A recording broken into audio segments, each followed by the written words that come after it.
हे माँ जगत जननी जगदम्बा, श्री दुर्गा सप्तशती पाठ के 9वें अध्याय का हिंदी रूपांतरण। राजा ने कहा, हे भगवान, आपने रक्तबीज के वध से संबंध रखने वाला देवी का चरित्र मुझसे कहा। रक्तबीज के मृत्यु के उपरांत क्रोधित शुंभ और निशुंभ ने क्या किया, अब वह सब मैं सुनना चाहता हूँ। ऋषि बोले, हे नृप, रक्तबीज के सेना सहित मरने पर शुंभ और निशुंभ बहुत क्रोधित हुए। इस प्रकार अपनी बहुत सी सेना का विनाश होते हुए देख निशुंभ देवी के आगे दौड़ा।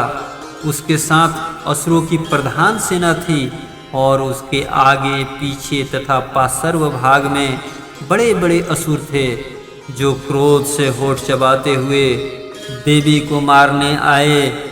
वह महावीर शुंभ भी अपनी सेना सहित बड़े क्रोध से चांडिका को मारने आया। तदंतर देवी के साथ शुंभ और निशुंभ का भयंकर संग्राम हुआ और उन असुरों ने मेघ की वर्षा के समान बाणों की वर्षा की। उनके द्वारा छोड़े गए बाणों को चांडिका ने अपने बाणों से काट दिया और अपने शस्त्रों की वर्षा कर उन असुरों को घायल कर दिया। निशुंभ ने तीक्ष्ण खड़ग तथा चमकती ढाल से सिंह के मस्तक पर प्रहार किया। देवी ने अपने वाहन को पीटता देख क्षुरप्र नामक तीक्ष्ण बाणों से निशुंभ की तलवार तथा अष्टचंद्र की ढाल को काट दिया। ढाल तलवार के कटते ही निशुंभ ने शक्ति चलाई तो देवी ने अपने चक्र से काटकर इसके 2 टुकड़े कर दिए। तदंतर निशुंभ ने क्रोधित होकर देवी को मारने के लिए, परंतु देवी ने मुक्के से उसे चूर्ण कर दिया। फिर उसने गदा घुमाकर चंडिका पर फेंका, परंतु देवी ने उस गदा को त्रिशूल से भस्म कर दिया। तत्पश्चात निशुंभ को फरसा लेकर आते हुए देख देवी ने बाणों से मारा तो वह पृथ्वी पर गिर पड़ा। उस महान बलशाली निशुंभ को पृथ्वी पर गिरा देख शुंभ अत्यंत क्रोधित होकर अंबिका को मारने दौड़ा। वह उत्तम अस्त्र शस्त्रों से सुसज्जित बड़ी बड़ी 8 भुजाओं से समस्त आकाश को ढके हुए रथ पर बैठा हुआ था। देवी ने शुंभ को आते हुए देख शंखनाद किया तथा धनुष की प्रत्यंचा से अति दुस्सह शब्द किया। वह असुर सेना के तेज को नष्ट करने वाले घंटे का शब्द किया, जिसकी ध्वनि संपूर्ण दिशाओं में व्याप्त हो गई। तदंतर हाथियों के महामद को चूर करने वाले सिंह ने भी अपने गर्जन से आकाश, पृथ्वी और समस्त दिशाओं को गूंजा दिया।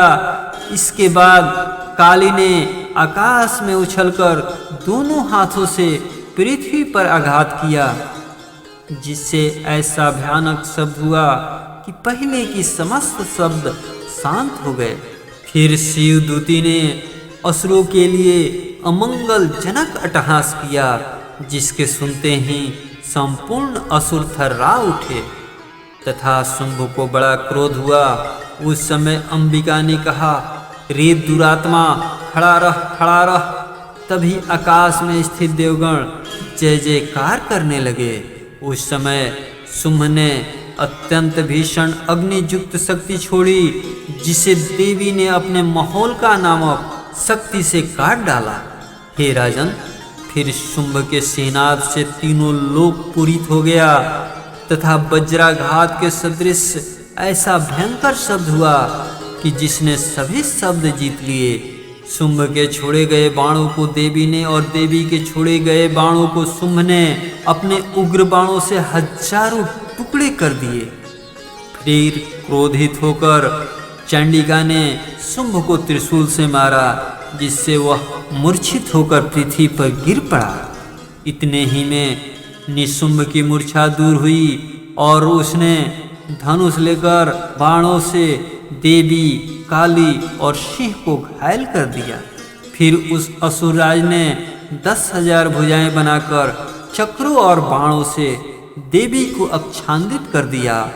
तदंतर भगवती दुर्गा ने क्रोधयुक्त हो अपने बाणों से सब चक्रों तथा बाणों को काट डाला। फिर असुर निशुंभ बड़ी शीघ्रता से गदा लेकर देवी को मारने दौड़ा। आती हुई गदा को देख चांडिका ने उसे अपनी तीक्ष्ण धार वाली तलवार से काट डाला। फिर उसने त्रिशूल उठा लिया। देवताओं को दुख पहुंचाने वाले निशुंभ को शूल हाथ में लेकर आते हुए देख तत्काल ही चांडिका ने उसके हृदय में अपना शूल मार दिया। शूल से घायल होते ही उसके हृदय से एक दूसरा बलवान तथा पराक्रमी पुरुष ठहर ठहर कहता हुआ प्रकट हुआ। उसके प्रकट होते ही देवी ने हंसते हुए तलवार से उसका सिर काट दिया और वह भूमि पर गिर पड़ा। तदंतर सिंह अपने तेज दांतों से असुरों को खाने लगा। उधर काली तथा शिवदूती भी अन्य असुरों को खाने लगी। कितने ही महाअसुरों को कौमारी ने नष्ट कर दिया तथा ब्रह्माणी ने मंत्रपुत जल से बहुत से असुरों को निस्तेज कर दिया। कितने ही असुरों को महेश्वरी ने त्रिशूल से धराशाही कर दिया तथा बराही ने अपने तुंड प्रहार से कितने असुरों को चूर चूर कर दिया। वैष्णवी के चक्र से असुरों के खंड खंड कर दिए। ऐन्द्री ने वज्र से बहुतों को मार गिराया। कुछ असुर तो मारे गए, कुछ संग्राम के भय से ही मर गए तथा कुछ काली सिंह तथा शिवदूती के ग्रास बन गए। इति श्री मार्कंडेय पुराणे देवी महात्म्य निशुंभ वध नामक 9वां अध्याय समाप्त। जय माता दी।